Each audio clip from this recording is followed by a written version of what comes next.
really hope we see more of him throughout the series because I need him. I need more of him. Lynn Painter loves her Taylor Swift references. Holly Black just loves to give us everything and nothing all at the same time. Welcome back to my channel. So today's video is super fun, which is my November wrap up. During the month of November, I read a total of 10 books, which is amazing because over the past few months, I have been really struggling with a reading slump. Even though it does not matter how many books you read, I normally read 5 to 10 per month. So the fact that I could barely finish 2 was just so out of character for me. But we are back and better than ever, so let's get into it. So the first book I read during November was Natural Selection by Ellen Hildebrand. This is a 50-page novella available on Kindle Unlimited. You can also listen to the audiobook if you have the Kindle Unlimited app. That's what I did, and I really enjoyed it. So this novella is about Sophia. She's a very career-driven woman. She's been seeing her boyfriend for quite some time. They've said I love you, and it seems to be moving on the right path. They're even going on their first trip as a couple together to the Galapagos Islands, and they're literally about to board the plane to go on their trip when he gets a call from his ex-wife saying, "There's a family emergency, you have to come home right now." And instead of taking Sophia with him, he instead urges her to go on this trip alone and go enjoy it and not worry about his family drama, which seems a little bit odd to Sophia, but she ends up going on the trip anyways just to appease him, and it honestly becomes an opportunity for her to reflect on her life and her relationship and what is best for her. So I ended up rating this book a 3 out of 5. I really enjoyed it, and it honestly kind of opened my eyes to the world of Ellen Hildebrand and how amazing she is. I don't know why it's taken me so long to read something from her because Destiny Sidwell and Sarah Caroli literally sing her praises, so it's safe to say that I will definitely be reading more of her work in the future. I absolutely loved how Ellen Hildebrand was able to really create such an emotional and deep story in so little pages, which is an amazing accomplishment if you ask me. I feel like most of the time novellas are such a hit or miss for me because the characters don't feel fully fleshed out, whereas this book did not have that issue. It really pulls at your heartstrings and creates a emotional story about self-discovery and figuring out your life path and what is right for you. Even though this book is also very much character driven, there is some drama. Like, there was a solid good 15 minutes where my jaw was just to the floor because of all the drama Ellen Hildebrand was giving us. I highly recommend listening to this book on audio if you're just wanting something that is kind of fast-paced and fun but also has well-developed characters. So yeah. So moving on to the next book I read, or should I say listened to, was Staged by El Casimano. This is the first book of the Busybody series, which is available on Kindle Unlimited. It's basically a collective series of cozy mystery novellas written by a bunch of different authors. This particular one was about an open house gone wrong, and I ended up rating it a 3.25. I really enjoyed the small town setting. I think it just added so much to the already quirky premise that is a open house murder mystery. I don't know. I think it just added so much fun, unique characters. Even though the romance subplot in this book was very minor, I still ate it up because I'm a romance girly at heart. What more do you want from me? I thought it was super endearing, super cute. And yeah, this book is perfect if you just want an audiobook that is short, easy, and fast-paced. It is definitely perfect if you want something to listen to while you multitask because that's how easy it is to follow. It honestly had me laughing out loud because of all the fun characters you get to meet, and yeah.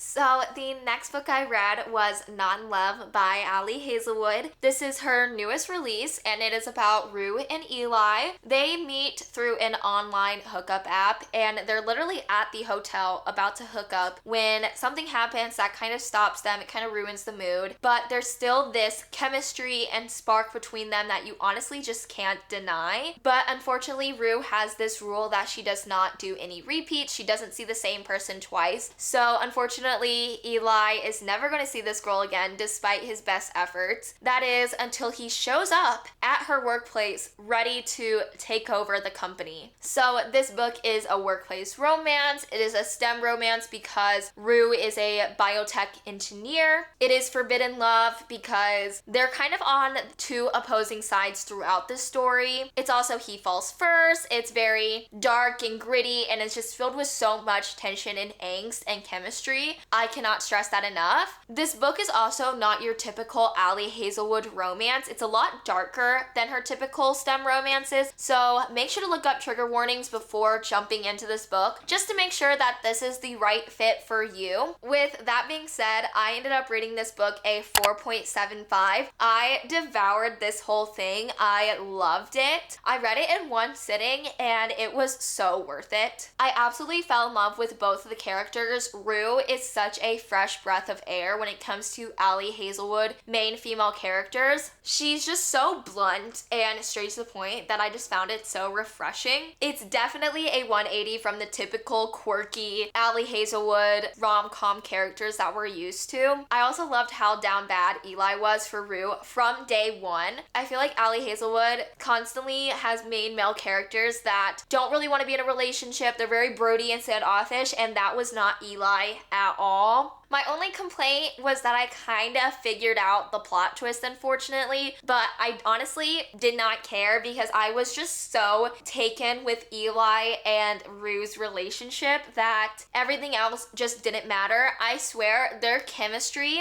just like flew off the pages. It was amazing. So the next book I read was Powerful by Lauren Roberts. This is a novella, part of the Powerless trilogy. It takes place during the same time as the first book. It just follows different characters. In this book, we learn more about Peyton's friend Adina and what she was up to while Peyton was away during the trials. I avoided this book like the plague for such a long time. I just didn't know if my little heart could take any more heartbreak after reading Powerless, but it's safe to say that this book was well worth any heartbreak or tears that ensued because it was so amazing. I ended up rating this book a 4.5, and honestly, I debated whether or not to rate it a 5 stars. That's how much I loved it. Even though this book was not a 5-star read for me, it's safe to say that this series is a 5-star series for me, and it's not even complete yet. In this book, we are also introduced to a new character, Mac, and I love him.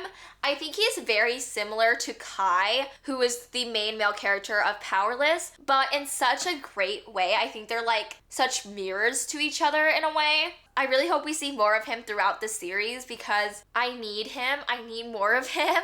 One thing I will always praise Lauren Roberts about is her writing and her characters. I just feel like I was able to really connect with Adina and Mac, even though this book was less than 200 pages. I also felt like the romance was so well paced, which is honestly such a hard accomplishment in a novella. I feel like novellas are very susceptible to a insta-love allegation just because there isn't a lot of pages to work with. But Lauren Roberts does an amazing job of really creating a foundation for Adina and Mac's relationship. And for that, I give you all the praise and recognition needed. Like, that is amazing. This book was an emotional roller coaster, and it's crazy to say that because it's literally only 200 pages, but she does such an amazing job of really getting you to connect and feel something for these characters, and then everything just happens. A lot of things happen, and that's all I can say. Sorry. So moving on, the next book I read was Betting on You by Lynn Painter. This is about Charlie and Bailey, and they are the definition of invisible string by Taylor Swift. They're constantly running into each other, whether it's at the airport, to the movie theater, or at their new job. It's honestly like the universe just wants them to be together. And even though Bailey and Charlie seem like complete opposites on paper, they honestly have more in common than one would assume, which leads to an unlikely friendship. So I ended up rating this book a 4 stars. I absolutely love Lynn Painter's young adult books. I feel like she perfectly encapsulates what a high school rom-com should feel like, and this book was no exception. It was amazing. This book is a young adult romance. It's a strangers to friends to lovers, and it is very much invisible string coded. Lynn Painter loves her Taylor Swift references. And I feel like a saying that really captures the romance within this book is, to be loved is to be known. Charlie is an acts of service king, and I love it. I was constantly kicking my feet, giggling like a schoolgirl while reading this book, which is crazy because it's literally a YA romance. Like, I should not be this giddy over 2 high schoolers falling in love. My only complaints about this book is the third act breakup just felt so long for some reason. I don't know why. Maybe it was just because I just wanted them to get together like ASAP that it felt longer than what it actually was, but to me it just felt like forever.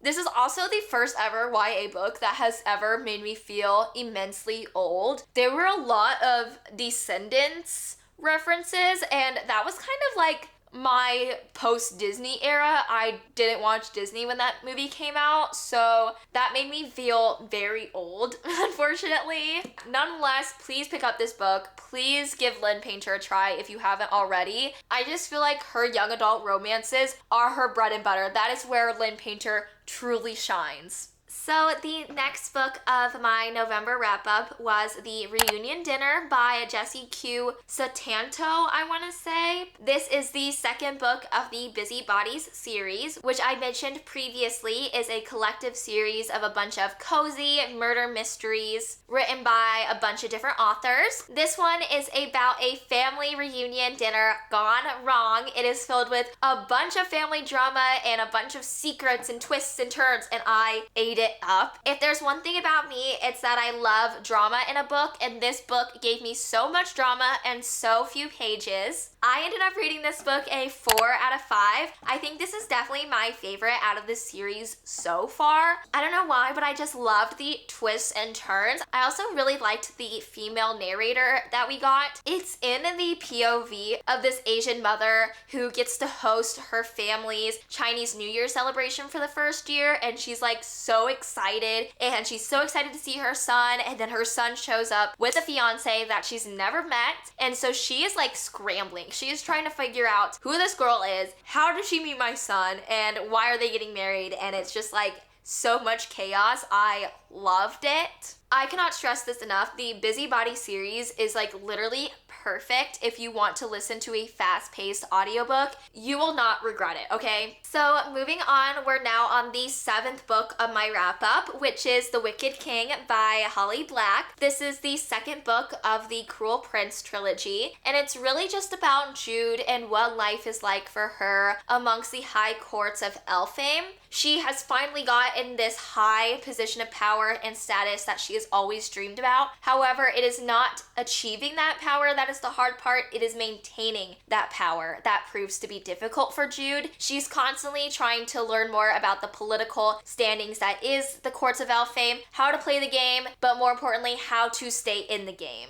I ended up rating this book a 4 out of 5. I definitely enjoyed it more than the first one. I love how Jude's character has really developed throughout the first 2 books, and now she is like this force to be reckoned with. She's no longer a pawn in the game, but rather a player of the game, and I love that for her. I also really liked that we get more of Jude and Cardin's relationship dynamic in this. We're starting to see them interact more, and not to mention the romance between them that is budding. Now, when I say romance, I mean like little stolen glances and like a kiss now and then. The romance is very few and far in this book. If you are a reader that needs a lot of romance in their fantasy books, this is not the series for you. Please do not waste your time and energy reading this book, because when I tell you that this romance is very slow burn, I mean it is slow burn. Like so slow that you gotta squint a little to even see the romance in this book. Holly Black just loves to give us everything and nothing all at the same time. Every time we get a little crumb of romance between the two characters, I eat it up, like, do not get me wrong. But those moments are like once in a blue moon, okay? You have been warned.